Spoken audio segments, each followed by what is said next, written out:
Tonight on Let It Rip. Step back. A possible roadblock in the plans for the Quran-burning pastor Terry Jones. A jury will now decide if he gets a permit to protest in front of a Dearborn mosque. Our demonstration there is very peaceful. We have no intentions on doing anything that is provocative. Permit or not, Jones says he will protest anyway and draws this controversial comparison. We have to remember that Martin Luther King Jr., as he desired to do protest, was turned down many times for a permit, but went ahead and did protest anyway based upon the First Amendment. Time to let it rip. On the panel tonight, the most controversial man in America, maybe the world. He supervised the burning of the Quran at his Florida church. Now he is here to protest against what he calls radical Islam, the Reverend Terry Jones. Next to him, a scholar, teacher, a man whose family was imprisoned by Saddam Hussein, but who preaches love and freedom, the spiritual leader of the Islamic Center of America, Imam Hassan al-Qazwini. And there's the Reverend Ed Rowe, pastor of Central United Methodist Church in Detroit, a man who has spent decades trying to build bridges between people of all faiths. And to sort out the legal issues involved in this dispute, the high priest of the court, Attorney Charlie Langton. We thank you all for being here. And Reverend Jones, we have to start with you because, frankly, you have ignited a firestorm. You have insulted millions of people around the world and here in Metro Detroit. What are you trying to do and why here? Yeah, we are going to continue to try to raise awareness around America, around the world. As you might be aware of, I spent 30 years as a missionary in Europe. During that time, I saw the growth of radical Islam. What we are trying to do is raise an awareness of jihad, of Sharia. We are trying to raise that awareness here in America. As we have said many times, we have come here to Dearborn in the spirit of peace. We are not demonstrating against the rights of Muslims. We are not demonstrating against the mosque there. We are not demonstrating against the Quran. The Muslims in this country, if they have come here legally, if they have been born here, if they have converted to Islam, then they are, of course, welcome here. The only thing that we ask is that they honor and obey and submit to the Constitution of the United States. If they are willing to do that, then our message to them is one of welcome. If they have come here with a secret hidden agenda, which is definitely possible, we have seen that in Europe. Muslim leaders here in America have spoken out, said that they would like to have Sharia be a governing force in certain domestic issues. Then our message is to them that they are not welcome. If they have come here, as I said, to honor and obey, submit to the Constitution of the United States, then that is fine. We are just concerned about that radical element. We are concerned about jihad, and we are concerned about Sharia. Imam Qazwini, you lead the largest mosque in North America. What do you want Terry Jones to know about Islam? Well, first of all, I would like to ask Pastor Terry Jones to define for us what does he mean when he speaks about the Sharia. Well, what I actually mean, I'm talking about any form of government, whether it be Sharia. My knowledge of that is, of course, somewhat limited, but I do realize that it is a very brutal form of punishment. It involves stoning, it involves other very cruel forms of punishment. But it not only has to do with Sharia, whether it be any other religion that has a governmental force adapted to it, connected to it, then of course we are against that. We believe that the United States can only be governed by the Constitution. As I said, I spent 30 years in Europe. I traveled around the world. I have seen and believe that the United States of America is the greatest country in the world. But it is only great because we have the Constitution. I don't think. And one of the very aspects of that Constitution is the freedom of speech. But I don't think that the Imam would disagree with you. No, definitely. Yeah, then of course we have no problem. So why then this problem, Pastor Terry Jones? Why all this commotion you're causing in the world, in Florida? You burned the Quran 3 weeks ago. And of course you live in a free country and you're entitled to your opinion and every action you do. But for someone who calls himself a pastor, someone who speaks in the name of Jesus, Jesus was a great messenger who asked his followers to embrace others, to love his enemies. And I think someone who calls himself pastor, I don't think you have moral grounds to burn a divine book that respects and glorifies Jesus whom you speak in his name. If you read the Quran that you burned 3 weeks ago or 1 month ago, you will find out easily, you will find out that almost in every page in the Quran, there is a verse in the Quran glorifying Jesus. So I think what you did 3 weeks ago was an insult against Jesus, against your own faith. Because if you really believe in Jesus, then the Quran glorifies Jesus. So when you burn the Quran, you're insulting Jesus. You're insulting Christianity. Let's look at Sharia law as we understand it. Here's the definition based on the Quran that lays down certain duties and penalties for Muslims. But it's much more than that, Imam. Well, I think what Pastor Jones needs to know, he needs to get educated on the meaning of the words he is talking about. It seems that he is well misinformed about things he has been talking about without having an accurate understanding of them. Well, Reverend, have you ever read the Quran? I have read parts of the Quran. But there is no doubt, I have never claimed to be an expert on the Quran, but there are experts all around the world who definitely have the same opinion. Well, here's an expert right here, right next to you. That the Quran can at times lead to violent terrorist activities, but that's not the point. The point is I am making a statement. I am warning against Sharia and against jihad. That is a very, very valid point. And that is what we are wanting to do if there is no such thing. But in so doing, are you not labeling everyone who is Islamic? Absolutely not. I have made that very, very clear. Very clear. We have talked before. I have made it very clear that there are probably millions of Muslims who are peaceful, who do not desire that. But there is a radical element of Islam that cannot be denied. We are not saying he is radical.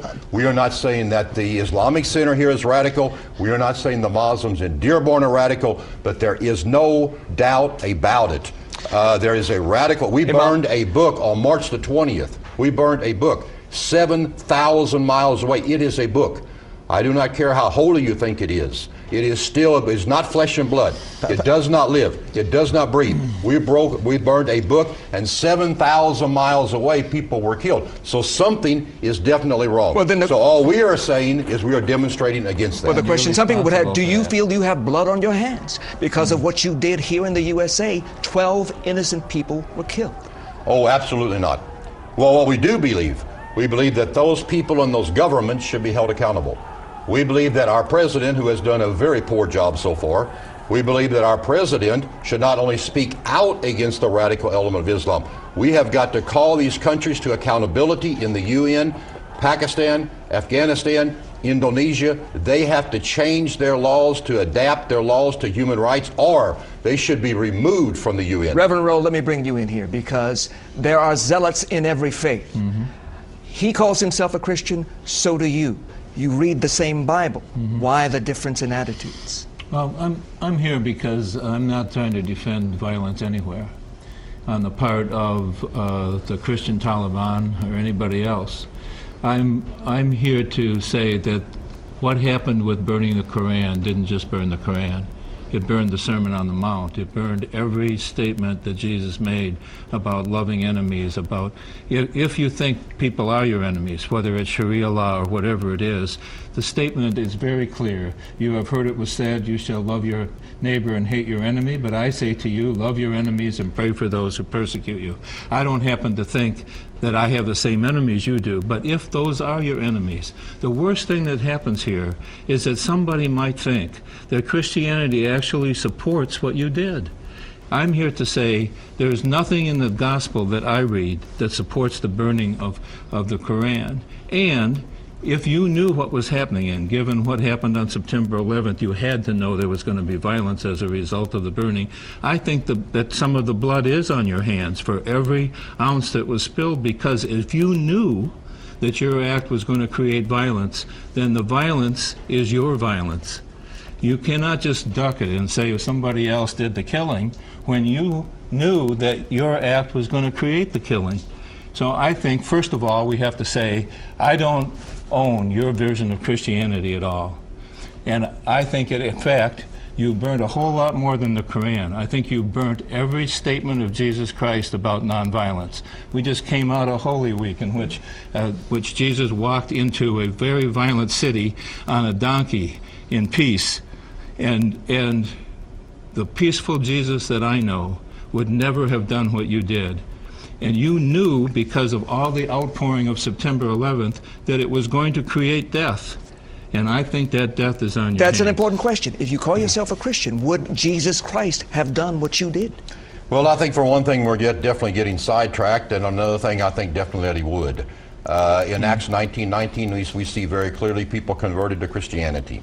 They brought books that they felt were dangerous. They brought magic books worth great sums of money, and they burned them. We see Jesus went into the temple, threw out the money changers. We see every time in the Old Testament that a new king, a godly king, came into place, he went down and tore down the high places. But I think we're missing the point. We are here in Dearborn not to burn the Quran. We are not here to discuss the burning of the Quran. We are here to send a very clear message to the radical element of Islam. That is our message.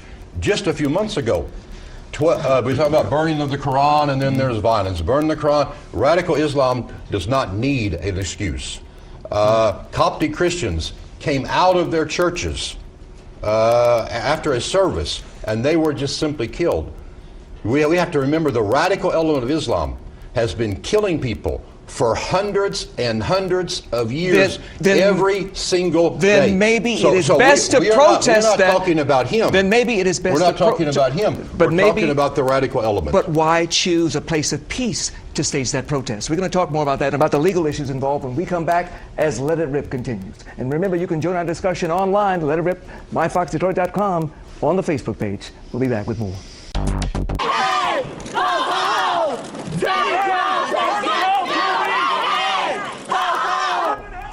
Angry protesters chanting that Pastor Terry Jones should go back to Florida and not go through with his planned demonstration tomorrow in Dearborn. But those protesters will not decide the issue. A judge and a 6-member jury will decide. But, Charlie, I've never heard of anybody being put on trial for something they haven't done yet. You know, Hugh, I really haven't either. This is kind of an unusual situation. The prosecutor and I think the judge is very concerned that the message that Reverend Jones will send will cause a riot. And so what the judge is doing is he's setting up this trial. And I guess the procedure, as now we found out, is that a jury of 6 people will decide. The only issue is whether the speech by Reverend Jones is likely to breach the peace, whatever that means. Breach the peace means a disturbance, something like that. But it's not very well defined in the statute that came out of our books in Michigan in 1857. So I've been doing this 25 years. I've never had a case like this. I've never seen a case like this. It's very unusual. But the bottom line here is that procedurally, if the jury comes back and says, yes, Reverend Jones is likely to cause a breach of the peace, then the judge will set the parameters of what he can speak. And it will be a money. $40,000, but it's also ability to pay. So if he doesn't have any money, it may not be that much. But if the jury comes back and says, nah, let Reverend Jones speak, he's not a breach of the peace, I would say Reverend Jones could probably speak anywhere he wants. And I think Reverend Jones is going to stage his protest no matter what that jury decides. Am I right? That is absolutely correct, yes. Okay. Let's go to you, Imam Quzwini. A wonderful demonstration today. People of all faiths, Jews, Muslims, Christians, joining hands together at the mosques today. And yet there are many Americans who fear Islam and what it represents. I believe they fear Islam because of people like Pastor Terry Jones, who are working on their paranoia, who are making monster out of Islam. I would respectfully ask Pastor Terry Jones to go and read the Quran and instead of burning the Quran. And he will be amazed and surprised on the commonalities that exist between Islam and Christianity. The problem is Pastor Jones has not read the Quran. He has no knowledge of the Quran. Therefore, he's trying to make a monster out of the Quran, and by that he is terrifying Americans from Islam, and by telling them that Islam is the danger. Now, no one is denying that there are radicals in Islam, as there are radicals in Christianity. I consider him one of the radicals in Christianity. We have people like Timothy McVeigh, who killed hundreds of innocent people in Oklahoma 10, 15 years ago in the name of Jesus. We have people who committed all kind of heinous crimes in the name of church and in the name of Jesus, peace be upon him. Would I hold Christianity responsible for their acts? No, of course no. I'm not going to do that, because I understand in every faith there is a fringe group who may use religion for their own interest, and Islam is no exception. Why I would hold 1.5 billion Muslims responsible for the act of a small fringe group that has been distorting Islam? We all agree that there are people who have hijacked Islam and gave it a bad name, but that doesn't mean Islam should be held responsible for them. So I would invite Pastor Jones to learn about Quran, learn about Islam, and just be able to distinguish between those fringe groups who in no way would represent the mainstream Islam, and a divine faith that has so much to offer to this world and to humanity. The divine faith that speaks highly of Christianity and Judaism. We in our religion, we believe if someone does not believe in Jesus, does not believe in Moses, he cannot claim to be Muslim. So in order for you to be a true Muslim, you have to embrace Jesus and his message. You have to embrace Moses and his message. And it seems that Pastor Jones does not get that. Now, I want to go back to the Sharia law that he's been talking about. We asked him, how does he define the Sharia law? He said he thinks that Sharia law is the brutal punishment. Now, what brutal punishment he's talking about? Is he speaking about the stoning? Now let me, for his reference, the stoning was mentioned in the Bible, not in the Quran. There is a reference to the stoning in the Bible, not in the Quran. Right. Now, if he's talking about what Taliban rule did in Afghanistan 15 years ago when they were stoning people, well, Taliban does not represent Islam. Everyone knows that the Taliban rule does not represent the spirit of Islam. I am someone who numerous times condemned what Taliban did against people in Afghanistan, and I said that these people are self-declared religious leaders who are not recognized by the mainstream Islam. So he cannot also hold Islam responsible for the act of Taliban in Afghanistan when they were stoning people. Here in America, we have 6 million Muslims. I challenge Pastor Jones, if he can bring me one Muslim in the United States who would say that we're not abided by the US laws.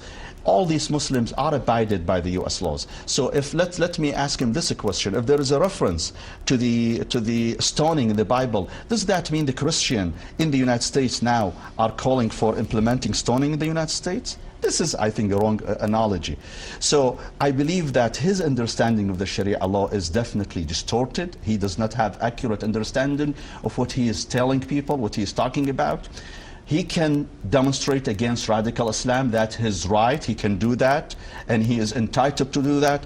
But I also would like to ask him, as I always do, when I talk about extremism and radicalism in other faiths, I would condemn radicalism and extremism in my faith first. So he has to do the same thing. When he talks about radicals and that he needs to rally people against radical Islam, would he also do the same thing by rallying people against radical Christians?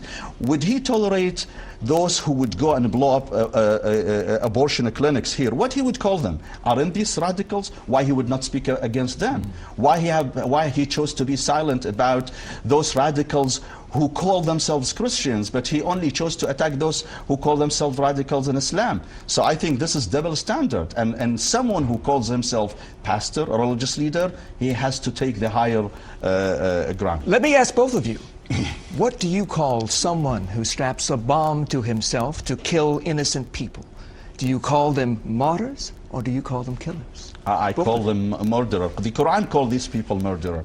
The Quran that Pastor Terry Jones burned 3 weeks ago calls these people murderer. And the Quran is very clear that if you kill one innocent person, you will be viewed by God as if you have killed the entire mankind. So of course someone who kills other innocent people, he is viewed as a murderer in the eyes of God.